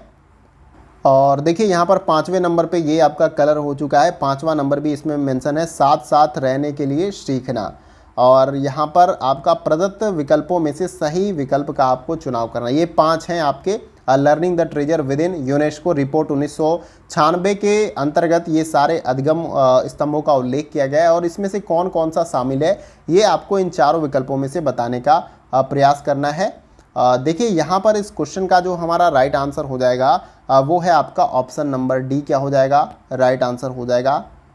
पहला एक तो आपका ज्ञान के लिए सीखना, दूसरा होने के लिए सीखना, और उसके बाद से और तीसरा जो है अधिगम के लिए सीखना, और उसके बाद से 5वें नंबर पर है साथ साथ रहने के लिए सीखना। ये जो है आपका learning the treasure with in UNESCO report 1996 के अंतर्गत जो अधिगम स्तंभ है वो इसके अंतर्गत जो है आपके शामिल हो जाएंगे। तो उम्मीद करता हूँ इस क्वेश्चन का right answer option number D आपने बताया होगा। आइए अगला क्वेश्चन देखते हैं। अगला क्वेश्चन हमारा है क्वेश्चन नंबर 20। देखिए इसमें पूछा जा रहा है कि निम्नलिखित में से कौन सा कथन कुल नामांकन अनुपात की अवधारणा को स्पष्ट करता है। तो यहाँ पर एक ऐसा स्टेटमेंट या कथन है जो कुल नामांकन अनुपात की अवधारणा को अच्छे तरीके से स्पष्ट कर रहा है, वो आपको विकल्प चुनना है। पहला है कुल जनसंख्या द्वारा विभाजित कुल विद्यार्थियों की संख्या, बी है उस विशेष आयु वर्ग के विद्यार्थियों द्वारा विभाजित एक विशेष आयु वर्ग के नामांकित विद्यार्थियों की कुल संख्या, सी है जिनको संस्था में प्रवेश नहीं मिला है उन बच्चों की कुल संख्या द्वारा विभाजित विद्यार्थियों की कुल संख्या, और डी है उस विशेष आयु वर्ग के बच्चों की कुल संख्या द्वारा विभाजित उन विद्यार्थियों की कुल संख्या जिनको संस्था में प्रवेश नहीं मिला है। अब इन चारों विकल्पों में से आपको राइट आंसर बताने का प्रयास करना है कमेंट बॉक्स में। तो देखिए इस क्वेश्चन का जो हमारा राइट आंसर हो जाएगा वो है आपका ऑप्शन नंबर बी, उस विशेष आयु वर्ग के विद्यार्थियों द्वारा विभाजित एक विशेष आयु वर्ग में नामांकित विद्यार्थियों की कुल संख्या जो है यहाँ पर कुल नामांकन अनुपात की अवधारणा को स्पष्ट करता है, ये आपको याद रखना है। देखिए नई शिक्षा नीति 2020 के तहत वर्ष 2030 तक सकल नामांकन अनुपात को जो है 100% तक लाना है, यानी जो सीटें जितनी भी हैं नामांकन की उनको फुलफिल पूरा करना है, ठीक है। 100% तक लाने का लक्ष्य रखा गया है, जबकि उच्च शिक्षा में इसे इसी अवधि में 50% तक लाने का लक्ष्य रखा गया है, यानी 2020-21 जो कह लीजिए 22 आपका चल रहा है इसके अंतर्गत। बाकी इसको जो है 2030 तक लक्ष्य निर्धारित किया गया है कि 100% तक जो है यहाँ पर नामांकन किया जाए। देखिए विशेष आयु वर्ग में विद्यार्थियों द्वारा विभाजित एक विशेष आयु वर्ग के नामांकित विद्यार्थियों की कुल संख्या सकल नामांकन अनुपात की अवधारणा को स्पष्ट करता है, जो कि यहाँ पर आपका मेंशन किया गया है, ये आपको याद रखना है। तो उम्मीद करता हूँ क्वेश्चन क्लियर हुआ होगा और इसका आंसर भी आपको अच्छे तरीके से समझ में आया होगा और आपने right answer option number B बताया होगा। आइए अगला क्वेश्चन देखते हैं। अगला क्वेश्चन हमारा है क्वेश्चन नंबर 21। देखिए इसमें पूछा जा रहा है कि वैदिक शिक्षा पद्धति में शिक्षा का माध्यम क्या था। तो जो वैदिक कालीन शिक्षा की पद्धति थी उसमें शिक्षा का माध्यम क्या था? संस्कृत थी, पाली थी, हिंदी थी, उर्दू थी। भाषा के बारे में पूछा जा रहा है, ये आपको बताने का प्रयास करना है। काफ़ी सिंपल क्वेश्चन है और उम्मीद करता हूँ कि आप सभी राइट आंसर इसका कमेंट बॉक्स में बताने का प्रयास करेंगे। देखिए इसका जो राइट आंसर हो जाएगा वो है आपका ऑप्शन नंबर ए। जो वैदिक कालीन शिक्षा थी वो संस्कृत में होती थी और सबसे भाषा के मामले में सबसे पहले संस्कृत थी, उसके बाद से ही किसी भाषा का जो है संस्कृत से उद्भव हुआ है, ये आपको याद रखना है। तो जब भी वैदिक कालीन शिक्षा के बारे में अगर आपसे बात की जाए और किस भाषा में थी, किस माध्यम में होती थी, तो संस्कृत में होती थी। देखिए यहाँ पर बौद्ध शिक्षा के बारे में बात कर लेते हैं। संस्कृत के बारे में तो आपको पता चल गया। बौद्ध शिक्षा में जो है पाली भाषा शिक्षा का माध्यम जो है होती थी, यानी पाली भाषा को अगर बात कर लें तो बौद्ध शिक्षा जो होती थी वो पाली भाषा में दी जाती थी। और उसके बाद से वैदिक शिक्षा पद्धति के केंद्र जो है गुरुकुल थे, जहाँ पर सभी विद्यार्थी समान माने जाते थे। यानी कि जो वैदिक कालीन शिक्षा होती थी वो कहाँ पर दी जाती थी? गुरुकुल में दी जाती थी।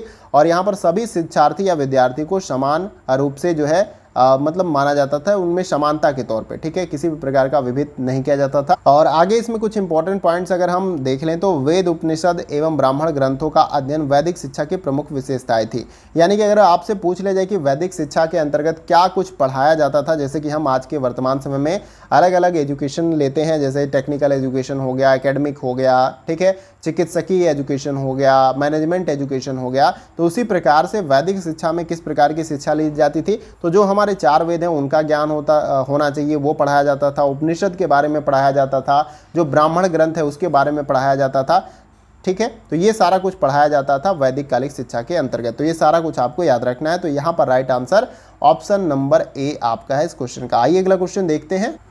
अगला क्वेश्चन हमारा है क्वेश्चन नंबर 22। देखिए यहाँ पर पूछा जा रहा है कि अतीत काल में भारत में उच्चतर शिक्षा के अंतर्गत अधिगम की विधि में शामिल रहे हैं। क्या शामिल रहे हैं ये आपको बताने का प्रयास करना है।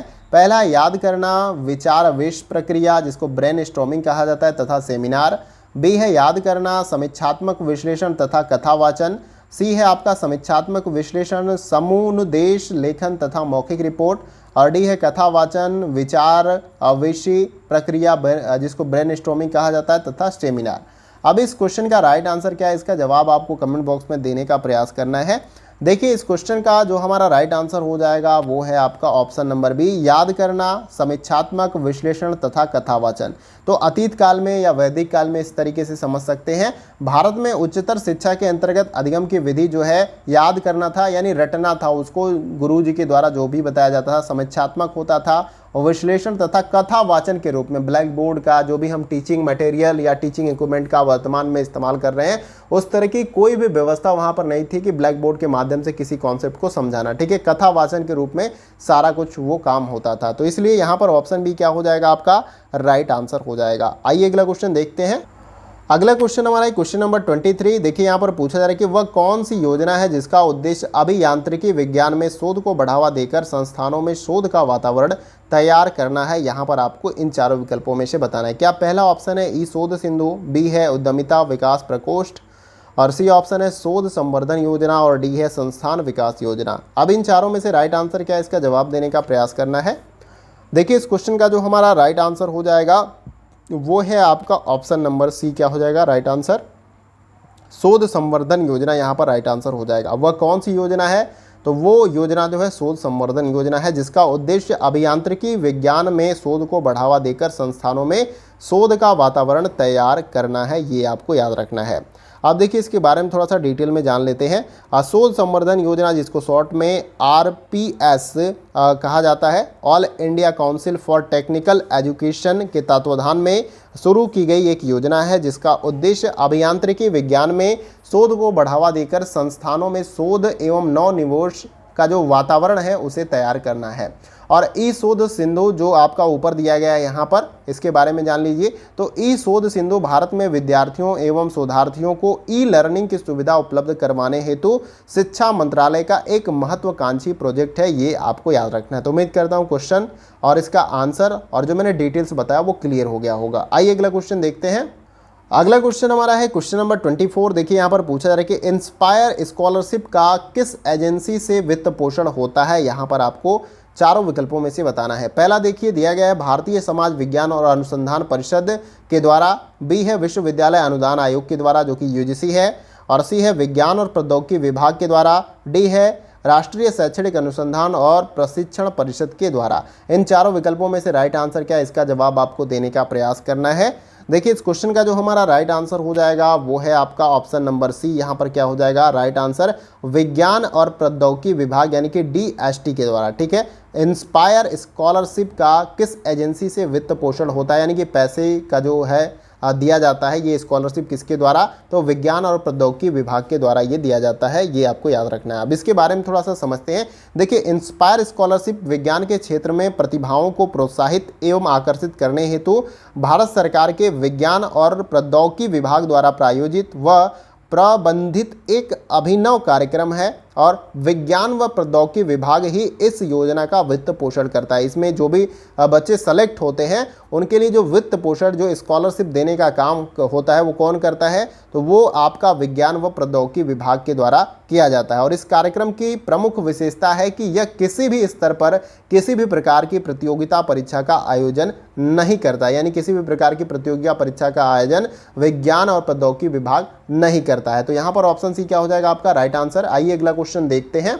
अगला क्वेश्चन हमारा है क्वेश्चन नंबर 25 और वीडियो का हमारा लास्ट क्वेश्चन होगा, तो इसको हम देख लेते हैं। राष्ट्रीय पाठ्यचर्या फ्रेमवर्क का निर्माण किसने किया था। यहाँ पर आपको बताना है कि जो राष्ट्रीय पाठ्यचर्या फ्रेमवर्क है उसका निर्माण किसने किया था, जिसको शॉर्ट में NCF भी कहा जाता है, यानी नेशनल करिकुलम फ्रेमवर्क। ठीक है, तो इसके बारे में आपको बताना है। पहले है UGC ने किया था, बी है NCERT ने किया था, सी है आपका NCTI ने किया था और डी है CBSE ने किया था। तो सही जवाब आपको बताना है। देखिए इस क्वेश्चन का जो हमारा राइट आंसर हो जाएगा वो है आपका ऑप्शन नंबर बी। यहाँ पर NCERT के द्वारा किया गया था। किसके द्वारा, NCERT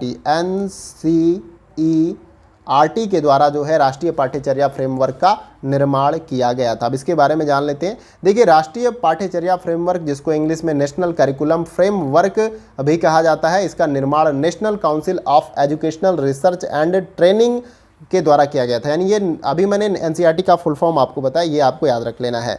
और अभी तक भारत में राष्ट्रीय पाठ्यचर्या हेतु 4 फ्रेमवर्क यानी कि 1975, 1988, 2000, 2005 में प्रकाशित हो चुके हैं। यानी 4 बार ये आपका राष्ट्रीय पाठ्यचर्या फ्रेमवर्क प्रकाशित हो चुका है। और इसका मुख्य उद्देश्य अधिगम प्रक्रिया के माध्यम से विद्यार्थियों को रटने की प्रणाली से मुक्त कर उनका चौमुखी, एक तरीके से बहुमुखी आप कह सकते हैं, विकास सुनिश्चित करना था। तो आई होप कि इस क्वेश्चन को भी मैंने क्लियर कर दिया और आपने option B right answer comment box में बताया होगा। तो देखिए यहाँ पर ये आपका जो वीडियो का सेशन है, जो मैं क्वेश्चन आपको प्रीवियस ईयर का करा रहा हूँ, वो सेशन कंप्लीट होता है और उम्मीद करता हूँ कि मैंने शानदार तरीके से वीडियो को कंप्लीट किया होगा। सारा क्वेश्चन आपको बहुत ही अच्छे तरीके से समझ में आया होगा। देखिए समझाने के लिए आसान तरीके से मुझे भी काफ़ी ज़्यादा मेहनत करना पड़ता होता है और एक अच्छा शिक्षक वही होता है जो अपने छात्रों को कोई भी कॉन्सेप्ट समझाने के लिए काफ़ी ज़्यादा मेहनत करता है। ऐसा नहीं कि कोई भी एक ही चीज़ पढ़े और उसको ऐसी तरह से समझा दे। तो मेरा उद्देश्य रहता है कि जो भी कुछ मैं बताऊँ वो आपको अच्छे तरीके से समझ में आ जाए।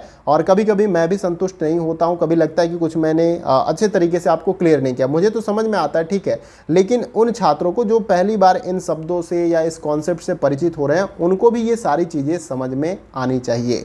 तो ये तो आप जब फीडबैक मुझे देंगे तभी पता चल पाएगा कि वीडियो का सेशन आप सभी के लिए कैसा रहा।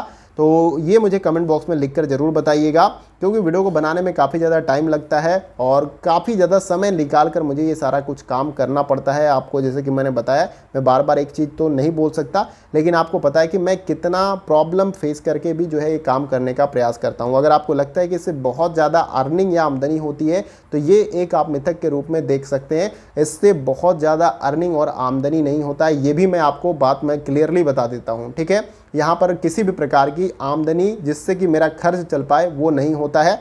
मैं कॉलेज में पढ़ाता हूँ, प्राइवेट कॉलेज है, उससे ही मेरा जो है अर्निंग का या मेरे जो काम का जो मेरी ज़रूरतें हैं वो खर्च जो है कंप्लीट हो पाता है। तो ये आप वहम में न रहें। बहुत सारे छात्र ऐसा सोचते होंगे कि नहीं सर को बहुत ज़्यादा ऐसा कुछ मिलता है। आप सभी को पता है ना, मैं किसी प्रकार का पेड कोर्स चलाता हूँ। मेरा बस उद्देश्य यही है कि ज़्यादा से ज़्यादा मैं आप सभी की हेल्प कर पाऊँ। जैसे मैंने नेट क्वालिफाई किया, वैसे आप सभी भी क्वालिफाई करें और आप प्राइवेट नहीं, आप गवर्नमेंट कॉलेज में जो है लेक्चरर बने, असिस्टेंट प्रोफेसर बने, यूनिवर्सिटी में बने, ठीक है। तो जो मैंने एक्सपीरियंस जो मैंने लिया है अपनी तैयारी के दौरान, जैसे मैंने किया और नेट क्वालिफाई किया, तो उसी के अनुभव के आधार पे मैं ये सारा कुछ आपको कराने का प्रयास करता हूँ। ठीक है, तो ये वीडियो का सेशन कैसा लगा आप कमेंट बॉक्स में मुझे बताने का प्रयास जरूर करेंगे। और इसके साथ ही साथ वीडियो कहीं से भी अच्छा लगे, जैसे लगता है कि हमारा ये प्रयास काफ़ी ज़्यादा बेहतर है, तो आप लाइक करके हमें अप्रिशिएट करें और अपने मित्रों के साथ इस वीडियो को साझा तो जरूर करिए ताकि उनको भी ये हेल्प मिल सके, क्योंकि जो कुछ भी मैं आपको प्रोवाइड करता हूँ फ्री ऑफ कॉस्ट प्रोवाइड करता हूँ।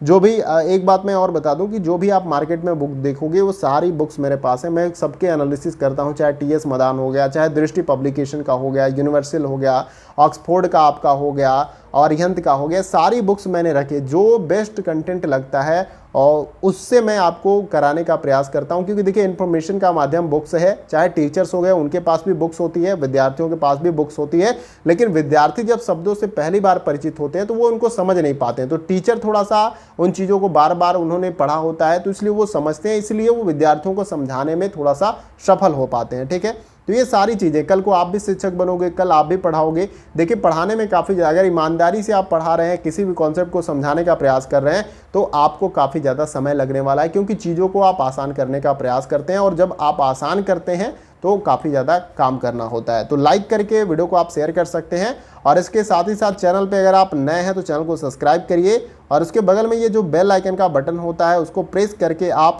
न्यू वीडियो की नोटिफिकेशन को प्राप्त कर सकते हैं और आप किसी भी एग्जाम की तैयारी कर रहे हैं इस चैनल के साथ ज्वाइन हो सकते हैं और बेल आइकन को प्रेस करिए ताकि आपको नई वीडियो की नोटिफिकेशन मिल सके और इस चैनल से निश्चित रूप से आपको फ़ायदा मिलेगा, चाहे आप किसी भी एग्जाम की तैयारी कर रहे हैं। तो फ्रेंड्स आज की वीडियो में बस इतना ही, फिर मिलते हैं अगली वीडियो में कुछ और महत्वपूर्ण प्रश्नों के साथ। तब तक के लिए